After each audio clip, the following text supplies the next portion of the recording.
नमस्कार मंडळी, हे फूल बघून तुमच्या लक्षात आले असेलच की आज काय आहे. तर आम्ही काल संध्याकाळला माझ्या पत्नीला अस्वस्थ आणि वॉमिटिंगचा त्रास वाढला होता, तर त्यासाठी आम्ही दवाखान्यात आलेलो आहे. बघा या ठिकाणी या दवाखान्यात आम्ही बसलेलो आहे. डॉक्टरांनी काही टेस्ट सांगितल्या होत्या, तर त्या टेस्ट आम्ही केल्या त्या ठिकाणी आणि बसलो काही वेळ, कारण त्यांनी सांगितलं की बघू आपण काय होते ते. तर मी सुद्धा अस्वस्थ होतो आणि माझी पत्नीसुद्धा, की काय होईल पुढे.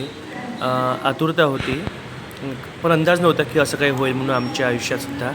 तर आम्ही इथे बसून वाट बघतोय टेस्टच्या रिझल्टची. त्यानंतर आमचा धीर संपला आणि डॉक्टरांनी आम्हाला एक छान न्यूज दिली. तो बघून आम्ही खरंच आनंदित झालो. तर ती काय गुड न्यूज आहे मी तुम्हाला नक्कीच उद्याच्या ब्लॉगमध्ये सांगेल आणि तुम्हाला माझ्या आनंदात सहभागी करेल. खरंच हे बघा या ठिकाणी मी सुद्धा अस्वस्थ आहो. तर असे काही क्षण असतात आयुष्यात जे माणसाला खूप आनंद आणि उत्साह देणारे असतात.